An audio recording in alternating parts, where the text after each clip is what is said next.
Welcome, everyone. My name is Mikey Mhenna. I'm the Executive Director of Afikra. Thank you so much for joining today's very special event. I'm pleased to be joined by my colleague, Youssef Sharif, who I'll introduce in a second, from the Columbia Global Center in Tunis. I'm very excited to introduce our co-host. Youssef Sharif is a political analyst who specializes in North African affairs. He is a member of Carnegie's Civic Research Network and is contributing to a number of think tanks. He was previously the El Maidan Libya project manager at the Institute for War and Peace, and is currently the director of the Columbia Global Center in Tunis. Youssef? Thank you, dear Mickey, and hi, everyone. And in turn, it's my pleasure to introduce Hisham Matar. But just before that, I'm the head of the Columbia Global Centers Tunis, and we are the North Africa Center of Columbia University. So we're very pleased to welcome a fellow North African writer and scholar, Hisham Matar, who is an associate professor of professional practice in comparative literature, Asia and Middle East cultures, and English at Barnard College at Columbia University. And now this is my official introduction as a fellow Colombian, but of course, Hisham is the multi-award winning novelist, born in New York City to Libyan parents. Hisham Matar spent his childhood in Tripoli and Cairo and has lived most of his adult life in London, and he's a graduate of the University of London. His debut novel, In the Country of Man, was shortlisted for the Man Booker Prize and the Guardian First Book Award, and won numerous international prizes, including the Royal Society of Literature and a Commonwealth First Book Award.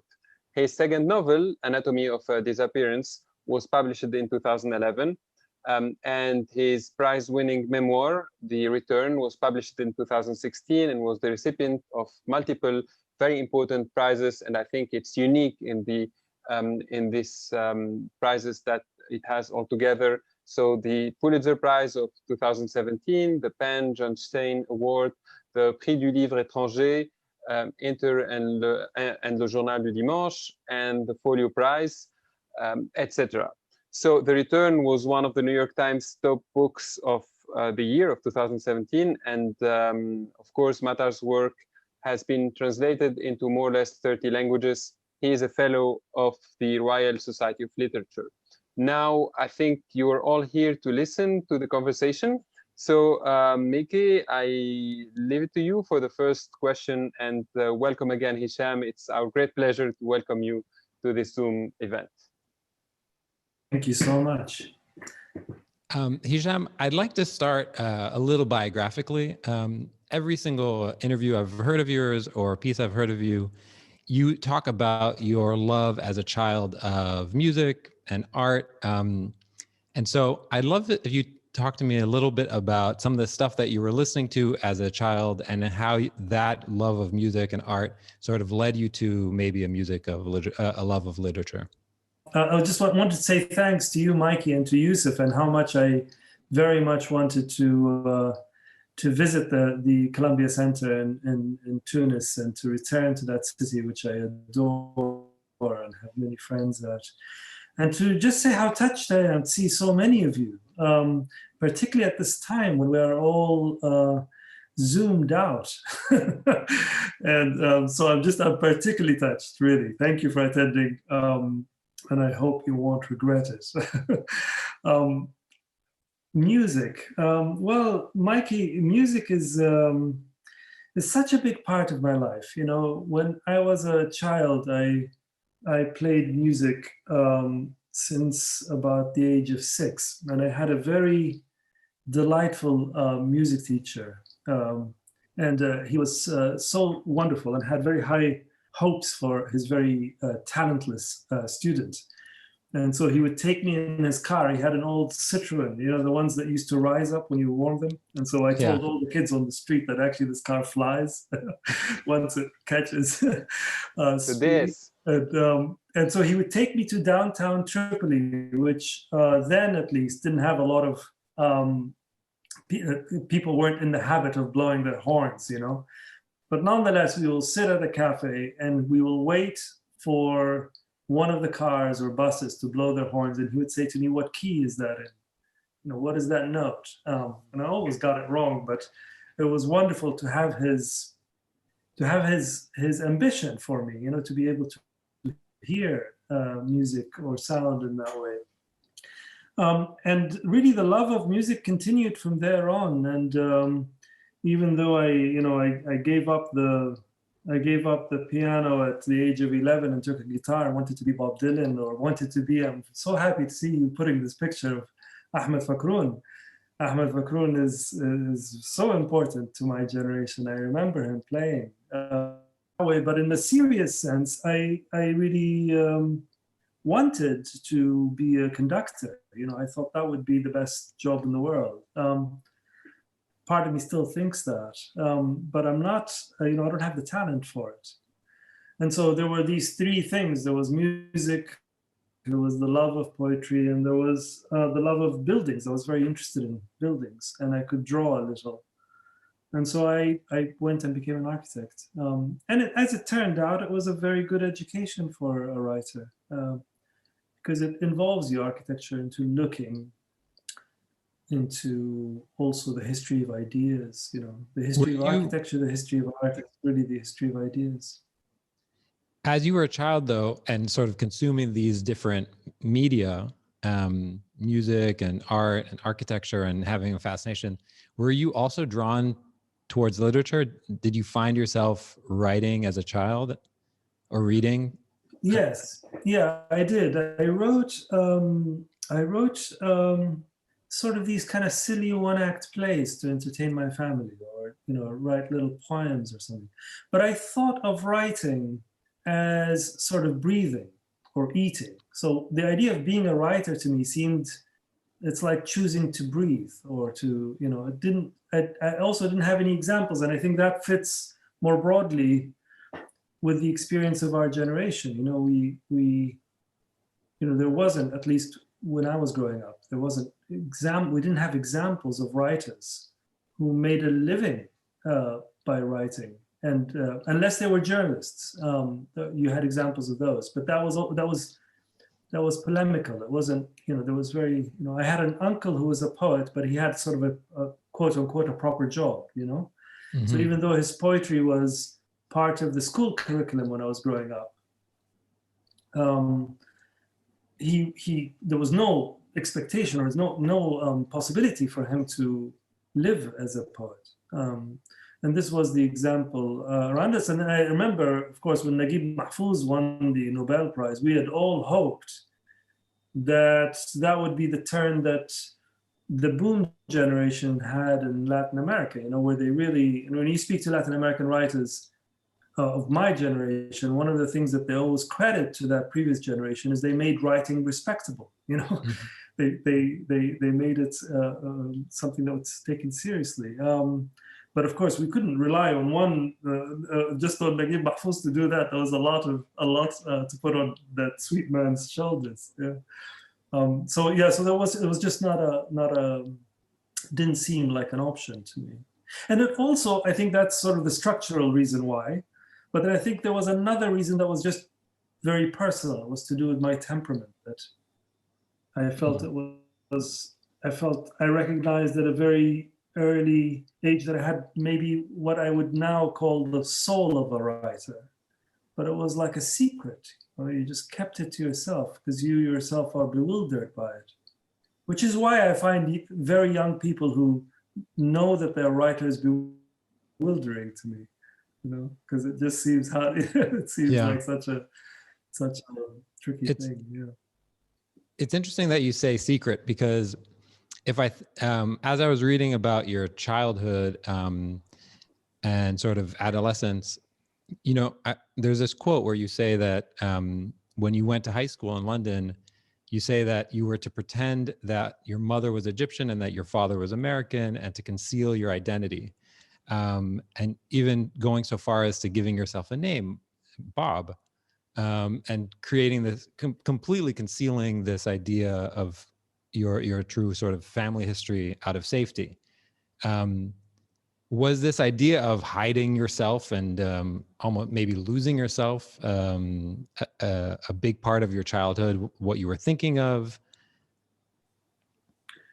It's a very good question. I think part of growing up involves both a discovery of yourself, but also an invention of yourself, and we all do that in ways that are hopefully less extreme than the example you gave. I mean, mine, that was a particular situation where there was a political threat, and the only way I could go to school abroad was to go under a fictitious, made-up identity, which, complicated this act of self-discovery, because when you are, you have a different name and completely different identity, I've discovered that it complicates intimacy, intimacy to individuals, but maybe also intimacy to things, to subjects.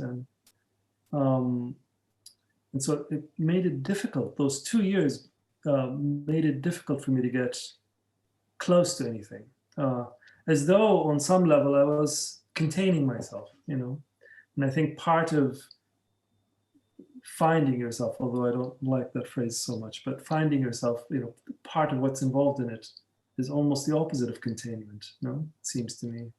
Sort of an act of exploration, of openness, of vulnerability, of making yourself open to things. And for those 2 years between the ages of 15 and 17, which is a crucial time, that wasn't an option, at least fully an option for me. It was an option in the summers when I went home or something. But yeah, Yusuf, interrupt me if you at any point. So in the return, we can go through a lot of your work chronologically, but in the return, you write this sentence: "Not knowing when my father ceased to exist has sort of complicated the boundary between life and death." And as I was reading about your childhood, I was wondering if your family also, and in particular your brother, also had the same experiences as you, and if some of your work that you've put in your novels resonates with him in ways that maybe somebody like me would expect. You mean resonates with my brother? Yeah. Yeah. I don't know. I sometimes think it's complicated having a novelist in the family. Sort of. Yeah. It's not that straightforward. And my family are delightful and very, they're wonderful, but they don't engage with my work. Not after my first book. They read my first book and it broke their hearts, and they were very proud of it. And then I think they see all my books as sort of things that could, explode in their faces. Yeah. So they just put them to one side. They celebrate them as objects, but don't engage with them. Yeah, I guess that does answer the question that is how I would predict it, because it seems like it would be extremely fragile and painful. And it feels like it would be a painful thing. Yes, but you see, it's also something else. It's also, what's interesting about all this business is that it is that, and it is about things that have nothing to do with that. Mm-hmm. As soon as you come to write about something very specific, you realize that you're writing about other things as well. And one of the things that occurs in writing for me is an engagement between the very specific particular experience and something much broader, and between those two things, there's a kind of activity that is very difficult to account for, kind of mental, emotional, psychological activity that happens, where it's the opposite of impotence, it's the opposite of something stagnant. And I suppose the desire, because I questioned that with myself, where does the desire I have, which is a sincere one, for the people I love to read my work, where does it come from? Because, I'd like, I'm slightly embarrassed by my desire for them to read it, because on some level you like to think, some kind of idiotic person inside of you, a teenager inside of you thinks, well, I don't need it, but actually there is a sincere desire. And where does that come from? And for me, I think it comes from a desire of wanting to be known by them in this specific way. because I think the person in the books isn't me isn't me in the personal sense, or I don't know how to describe it, but it is one form of me. It's and I don't mean literally the account or the story, but I mean the mental activity in there. That is something that you want the people closest to you to know you in that way. Which then leads me to thinking that one of the things that happens in art is the desire to be known, to be recognized by those who are closest to you. I think the fantasy in a painting or a piece of music or a book is that you will be known even if your name wasn't on it, by people that really know you. Yeah. You've said something before. You've said you don't believe in reading, you just believe in rereading. And so I wonder how, A, what you mean by that, and B, how do you expect people to reread your work? Well, reading for me is, it seems to me an open question. What does it mean how do you read a book? It seems to me now, even particularly, I think, the more I read, the more that question expands, So, of course, there's an obvious version. You just read a book, pick it up, read it, and that's it. I've read it. You know that book? I've read it, right? Done. Yeah. But we also know that there are Check. certain books. Yeah, we also know that there are certain books that not all books repay a rereading, but I think, good books, great books, definitely repay tremendously through a reread, and the pleasure is different. It's deeper in some way. So, of course, I read. I'm not always rereading, Yeah. but it's but as for what do I expect people, what will happen if they reread my work? It's very hard for me to answer that. Reading to me is an incredibly private enterprise. It's something that happens between a reader and a writer. Maybe not even the writer, but the text. It's really an event that's to do with the reader. I've always felt that the right reader would have access to would have a certain access to my work that I myself wouldn't have. I really do think the text is the authority. It's the authority onto itself, which is why rereading becomes very important. I was wondering, Hisham, what about your readers in Libya? Do you know how much people read Hisham Matar in Libya? And are you, for instance, in the curricula of education in Libya today? So I was wondering, you have multiple identities, but you're by far the most awarded and well-known Libyan author in the world today. But how is it in Libya? You're right. I have a very, I have a relationship to Libya that is very deep and very profound, and but also marked by these gaps and distances, and I don't have a survey, as it were, right? I know that's not what you're asking, but I don't have, but so everything I'm saying is subjective. It's things that I hear. Certainly the readers in Libya have, I get a lot of letters from them, and it's really heartening, really wonderful to feel that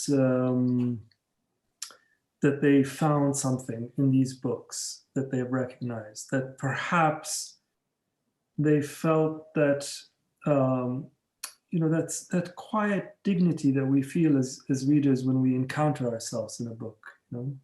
We feel acknowledged in some way, and so that has touched me very deeply.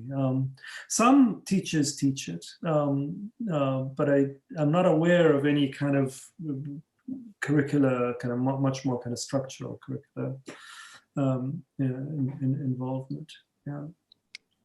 I guess this brings me to another question before we go into the work individually, as much as time permits. Do you believe that you're producing, and I put this in quotations, Arab literature? No, I don't. No, I don't think I'm producing Arabic literature, and I don't think I am not producing Arabic literature. I think these boundaries have become a little bit complicated. I think in the purest sense, of course, I'm not, because Arabic literature is written in Arabic, and also Arabic identity is it's a very curious identity if we think about it. You know, it's not racial or religious or ethnic. Lingual. What makes you Arabic is the language, you know, and so for an Arab not to write in Arabic is I think a much more contentious, perhaps, maybe, I don't know, than say someone else, in Italian writing in French or something. I don't know. Maybe I'm wrong. But I used to worry about this a great deal. You know, it used to really capture me, you know, when I was young and starting out. And I felt it had so, you know, it made me feel bad and guilty, and as though I had somehow chosen it. In other words, I saw myself not as, you know, the result of a history and of events, but as somebody who has, you know, deliberately chosen. And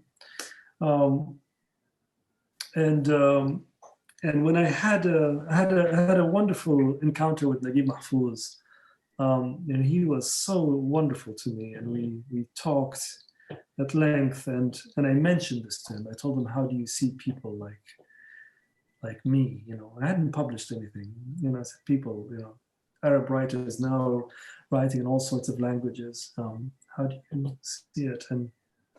And he was wonderfully matter of fact about it, which was painful but oddly liberating. You know, because he said, you know, you belong to the language that you're writing in. Yeah. This is not what I wanted to hear. I wanted to say, oh, it doesn't matter what language you write in, you're still, you know. But he was matter of fact, and it was the grown-up thing to say, you know, that's you belong to the language you're writing in. And then he had this wonderful image, you know, of the language being a language, any language being a river, you know. It's a wonderful image because a river has its own tides, it has its own ecology, its own, you know, and so by writing in a language, whether you want it or not, you're engaging with the source of that language. You know, you cannot write in English and not in some implicit way be responding, not directly, not even consciously, you know, to everything that has been written in it, you know, to where the language is right now. Its long journey, you know, all these men and women who have altered it and shaped it. Given the mongrel nature of the English language, that involves a lot of people like me who came into it from other languages and other cultures. Nonetheless, it is that, you know. So in that sense, no, I'm not. But in the sense that I am, you know, writing perhaps experientially, you know, from the things that I write about, maybe. Yeah. But also, if I'm to be completely honest, when I'm writing, I'm nothing, you know. I never. When you're writing, you're nothing, you said? I'm nothing, yeah. I never come to this desk and think, man. Identity, yeah. Arab. Writing in English. I never think of these things, you know. I'm not, you know, yeah, I never think of these. I'm curious about these four works that you have that we're showing on the screen. Do they feel like a collection to you? Are they directly related to each other?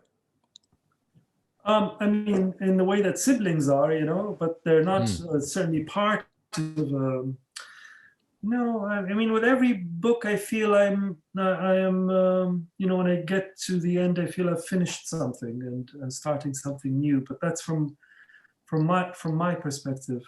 Yeah. Perhaps the first three books, In the Country of Men, Anatomy of a Disappearance, and The Return, were maybe closer siblings, because they were thinking about this question of basically one of the things that ties them together is what does it really mean to be to be born into the aftermath, which is the most common thing we all, that's one thing we all share. We arrive after the event, and we spend our lives responding to this event, whatever that is. Our lives lived in the aftermath, and attending to that has always been something interesting, curious. I'm still wondering about the different gestures that one can adopt to that, and I use those books to think about this and to explore it. I mean, in part, and not only about that.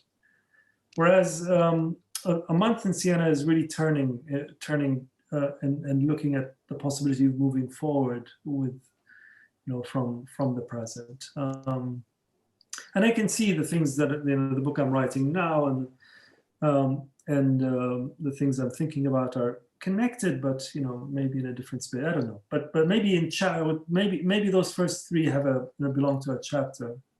Yeah. So I have two questions about this. One is, I don't know where I read it, but you said that when you come up with ideas for writing, you say, I start with very little, the more fragile, the better. The thread has to feel like it's about to snap. Yeah. And so for these projects, this thread did not snap. But over the course of your career, have there been threads that did snap, that they were too fragile? You had ideas for projects that just, you were trying to play it on the edge and then it all fell apart? It was just as an aside, Mikey, and just being a little mischievous, but every time someone says, you said this and this and this, my first instinct is, I deny everything I've said. I stand by nothing I've said. You're like, oh, but it sounds very smart, but I didn't say it. That guy, whoever he is. But no, I mean, it does, it does, a book starts, I mean, I suppose that image of the thread is trying to attend to the fragility of it, a bit, and it's a fragility that is akin to a dream, when you wake up and you have this really interesting dream and you think, if I don't tell this dream to someone or write it down, I know I will forget it, It has that sort of fragility to it. And no, I haven't yet had a stillborn. Thankfully, it hasn't happened yet. Okay, great. It's never too late. Yeah.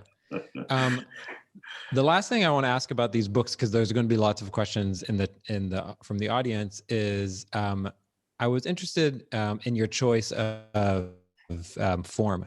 So the first two are fiction that are, that exist in our world, and then the last two have been memoirs. Is there something about writing a memoir that seemed too invasive, and the fiction provided a certain amount of security and privacy that afforded you the ability to write them, or were you not thinking about that at all? No, I mean, it wasn't like that. It's not in the sense that, I came to writing the memoirs by sort of finding deflection in novels. It didn't feel like that at all. I mean, it all felt very close, when I was writing it. Yeah, I would imagine. And the form, I'm curious. I'm curious why this distinction isn't important to me. I'm genuinely curious. I don't understand why it's not important to me. it's important to me, maybe as a reader, I think the library benefits from it, the way we organize things. But as a writer, it doesn't seem, of course they're different, but at their heart, or the things that interest me in them the most, are very similar, in other words, writing quote unquote nonfiction for me isn't an act of writing things that I know. Yeah. As strange as that sounds, it isn't. It is just as explorative and imaginative. But of course, the form is different. Novels have just, and the experience of writing them is different, because you're a lot of the times thinking about these people. Yeah. Whereas when I'm writing nonfiction, I'm thinking about something that has happened to me. I'm trying to think, why is it on my mind, or seems my mind keeps going back to it in some way. Yeah. Yeah. It seems to me that your brain thinks like a stand-up comedian. And, like a lot of your work is very tragic and sad, but I think it's has this humor, underlying humor.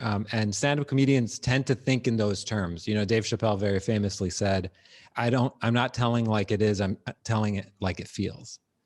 That this is not truth or fiction. Yeah. No, I had when I first started teaching at Columbia, there was this colleague who's now a dear friend, and her husband had nothing to do with the academy. He was working in a different field.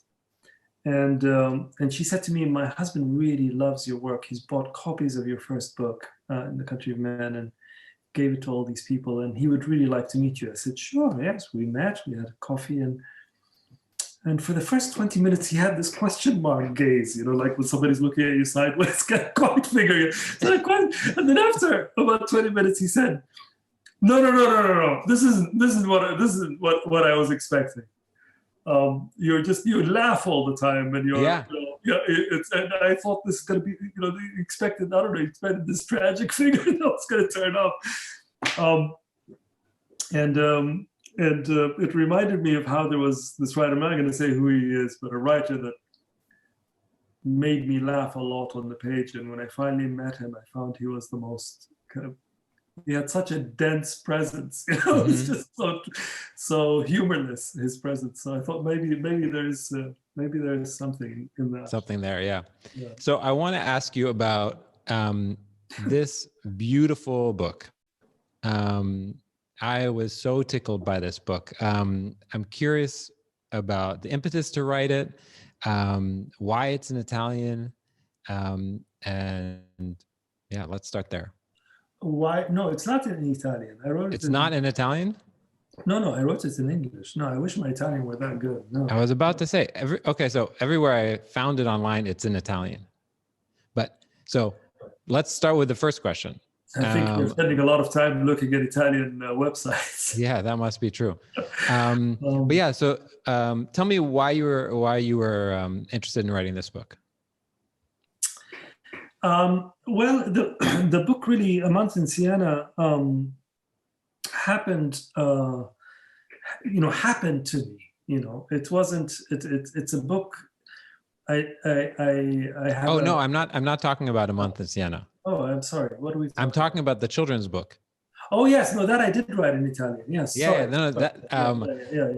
Yeah. Libro di dots, the book of exactly. Dots. Yes. Well, that's just a bit of fun, really. I mean, I was buying children's books. I grew up in a house with no children's books, and I thought I didn't know what a children's book was. My parents read to me grown-up books. In fact, I didn't read until I think my early memories of reading myself, I was maybe 8 or so. Mm-hmm. Reading for pleasure, but I was read to for as far back as I remember. In fact, my earliest memory of sentences is lying on my mother's tummy and hearing the reverberations of the words as she read to me. Those are my earliest memories of language. And she read to me, the Arabian Nights, and she read to me Al-Jahiz, which she loved. So I love Al-Jahaz because every time I think of Al-Jahaz, and I hear my mother laugh, because he's hilarious. So those were my earliest memories. So no children's books, but I was buying buying books for my then very young nephew, and I went looking in the bookshop, in my local bookshop, and I was just intrigued by all these books and the way they thought about narrative. And on the way back, I had this silly idea about a full stop, that suddenly decides it doesn't want to be at the end of things. It wants to see what it would be like to be in the beginning of something, to explore. And there's this friend of mine, Gianluca Butollo, who's a wonderful illustrator, and just as crazy as I am. And I told him about this idea, and he loved it. And we started playing with it. And then he came over, and we spent a weekend together here, where we discussed it whilst discussing Saint Augustine. It was quite crazy. We were talking about the Book of Dot and Saint Augustine for 2 days, and then we did this book. He drew it, and I wrote it, and it is the story of Dot, sort of exploring. And the boy is modeled very much. The boy, if you go to the back of the book, you'll see we put our childhood pictures. Hold on. I think I have it. Yes, this is the book. Yeah, there you go. This is the book, and it's beautifully illustrated. It's beautiful. It's stunning. It really is. But in the back, I'm sure you noticed, Mikey, but in the back, we thought it would be fun to put our pictures as boys. And this is the photograph of my last passport, my last Libyan passport. And you can see the staple, where it was. Yeah. This is when we left. And this is Gianluca. And you can see from the picture that the boy in the book is very much modeled on him. 2 dots, trying not to be at the end of things. Yes, exactly. There you go. So it was just a bit of fun, really. We're surprised by how well it's done in Italy. It's a very strange book. It's really not for children because it makes no sense. Well, and it's really a intense idea. It's really it's heavy. Okay, I will not forgive myself if I don't start asking people, letting people ask questions. But before we do, we're going to do our quick Q&A, which are 4 quick questions that we always ask our conversation guests. The first is, what are you reading or watching right now? What am I watching? I'm watching those films that Steve McQueen has made for the BBC. I think they're called Small Acts. Okay. I'm very moved by them.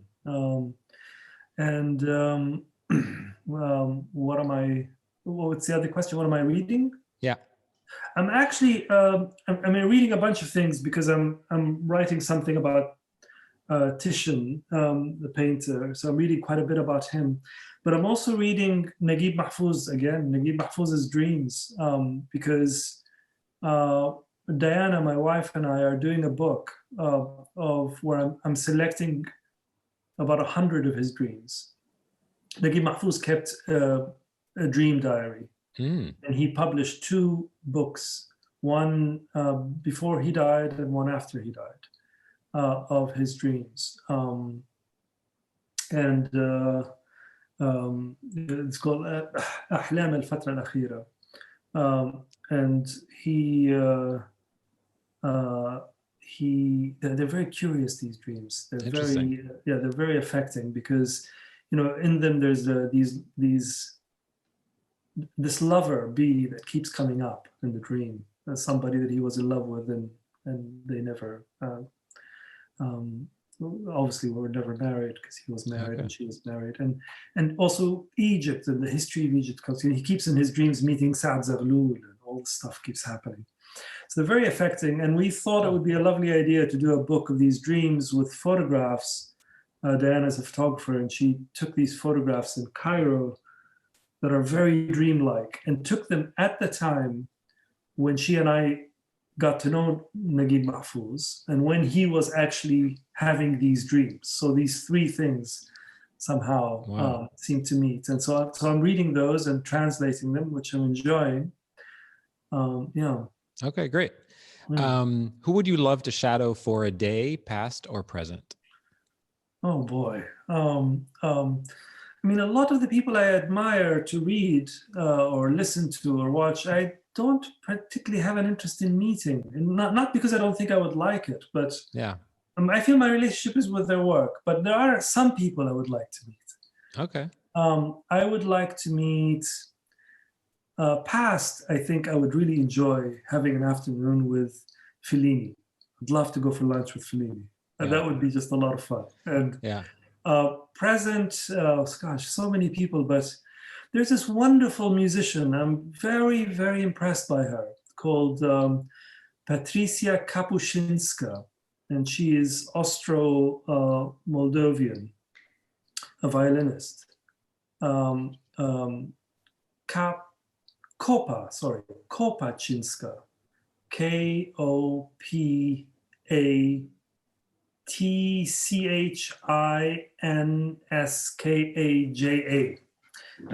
Patricia Kapuscinska, and she is just marvelous. It's been a long time since I've heard somebody who interprets music with a combination of the two things that are very difficult to find in anybody, which is very deep and very natural passion and emotional force, combined with just an incredibly rigorous intelligence. Very strong mind and a very strong heart and soul, and she moves me very deeply. I think she's wonderful. And if I could have a third, maybe El Maarri. I would love to sit with El Maarri and make him a cup of coffee and chat with him. Great. Okay, I'm going to keep you down to about 30 seconds for each of these. Okay. What do people most misunderstand about your work? I don't know. I don't. It's not something that I feel.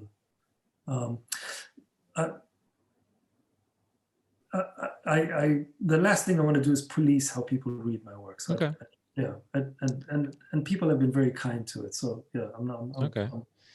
And then I think you basically answered the work about whose work do you admire or are inspired by. So I'm going to move on to our Q&A. Please only ask one question and try to ask it very quickly. Naveen, I'm going to ask you to unmute. Oops, sorry. Go ahead.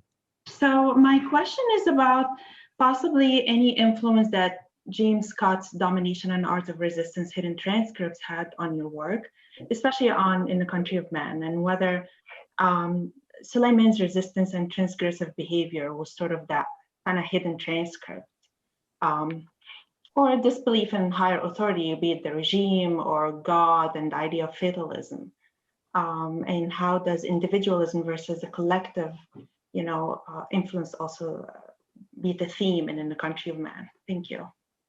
Thanks, Naveen. Thanks very much. I missed the work. What was the work that you thought I was influenced by? Arts of Resistance Hidden Transcript.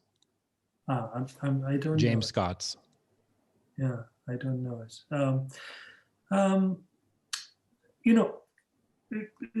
It's hard to account for one source of influence, because there's a lot of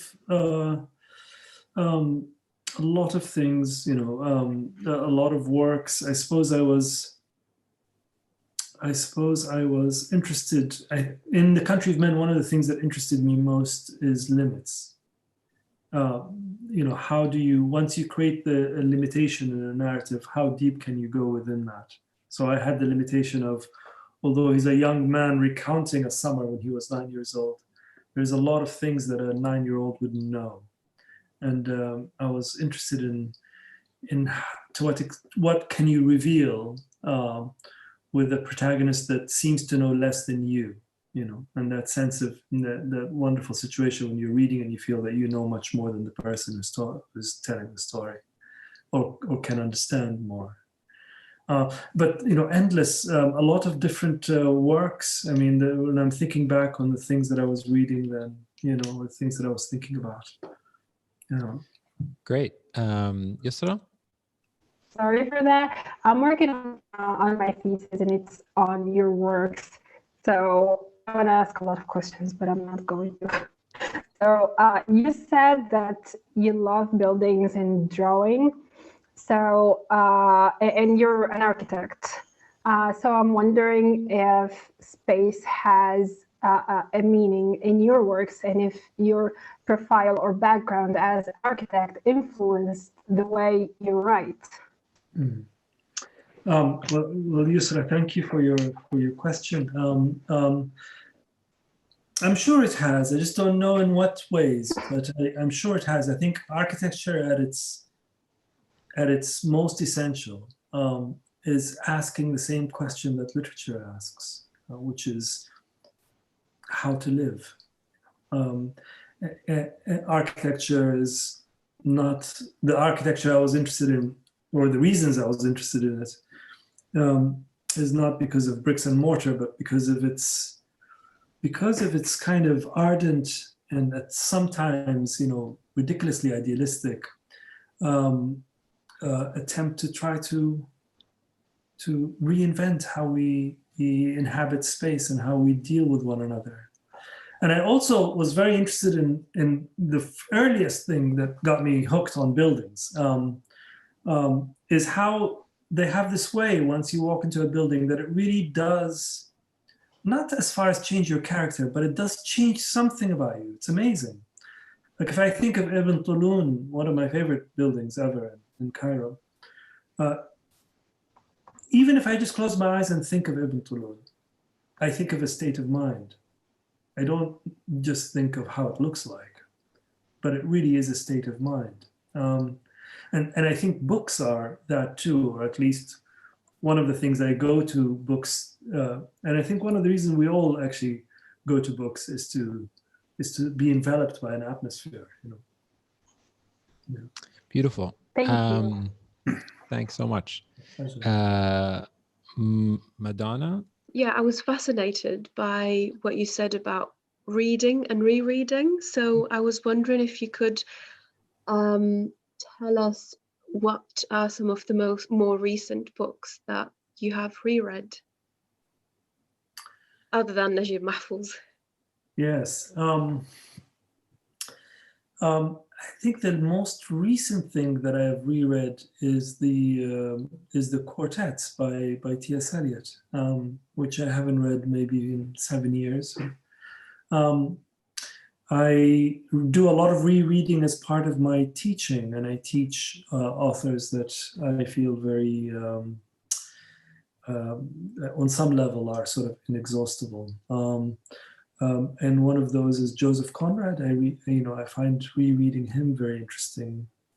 And of course, the one that I reread on a regular basis, like my friends think I genuinely need to be assessed because I adore Proust, and Proust frightens everybody because he's written so many pages.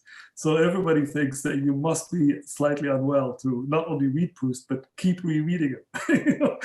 But I find it's so invigorating and pleasurable and interesting, infinitely interesting.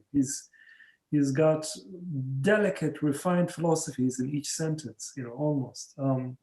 And I have to admit, I go to him for a bit of the reasons that Lampedusa, another writer that I love, who wrote The Leopard. Lampedusa apparently used to walk around with a volume of Shakespeare in his bag around Palermo, in case that whenever he saw something that bothered him, or somebody said something horrible, or he saw something that's ugly, he would take it out and read a couple of lines and it would cheer him up. So I read Proust a bit like that. Whenever I'm a bit low, I just pull any one of the volumes and read a paragraph. Camelia, who I'm asking to unmute. Hi. Hi. Hi, great. Thank you, Hisham. Thank you, Mikey, for everybody. And this is wonderful. A quick question, just because we don't get to be in your classroom, for those of us who are writers. And my question is about, your writing process and sort of the different, I lost my question that I had typed out very nicely to Mikey, so I'm going to freestyle it, please forgive me. What is your process working from the raw moment of like that first moment of inspiration when you are nothing, as you said, and then moving into revision, which is my specific thing. I'm always worried about my second look and the following looks. And I write poetry, but I do write prose and essay as well. So what advice do you have for us in terms of your process, and what do you give to your students in terms of revision as well? Thank you. Thank you for your question. I would be very glad to answer it. I think the most useful thing is to finish what you start, because starting a piece is like flirting with a stranger in a bar, you know. Like anybody can do that. right? But finishing a piece is going through the whole process, and it teaches you a lot, even if it's painful and it doesn't work. It really does teach you quite a lot.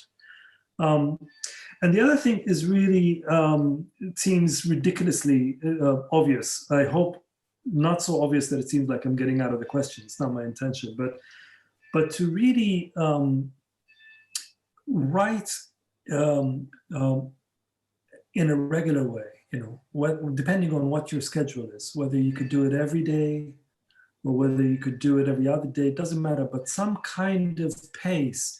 It's very important, something about how it affects the brain and makes it a destination rather than writing oftentimes becomes a kind of place that people escape to. It should be a place that you go to on a regular basis. And reading and rereading and reading very closely and rereading in this way, because the way for a writer to reread is not necessarily the same way as for a reader to reread. For example, if you come across a book that you love, say take the first paragraph and treat it with great care and break it down, see how it exacts its effect. Try to imagine how it would be different, for example, if the first sentence wasn't there. Things like that, you know, can really help you get under the skin of something. I really believe very strongly in emulating writers that you like. I think we live in an age that is infatuated with this idea of originality. Nothing original has happened by somebody wanting to be original. You know, I don't know anyone. So I said, I'm going to write an original book. I don't think anybody thinks that. And also, if they did, they'll be concerning. You know, but but emulate to get really into the pace of another writer is a great practice. And the best way to do that is if you have access to another language and you could translate that writer, because once you engage in translation, it's the best school. It's better than any creative writing class. Take a great novel that you love, or a short story or a poem, and translate it, and keep doing that with several others. It's the best writing course you could do. Thank you so much. Great question. Hisham, we are on the hour. We have so many questions left, but we don't have time, which I suspected would be the case. Thank you so much for joining us. This was a real treat for us. Yusuf, thank you so much for co-hosting, and to the Columbia Global Center in Tunis, thank you so much for supporting. Hisham, we are huge fans of your work and really honored that you were willing to join us today. Thank you so much. Thank you all, and wish you all the very best. Okay, everybody, take care, be well, no matter where you are, and we'll see you on Thursday.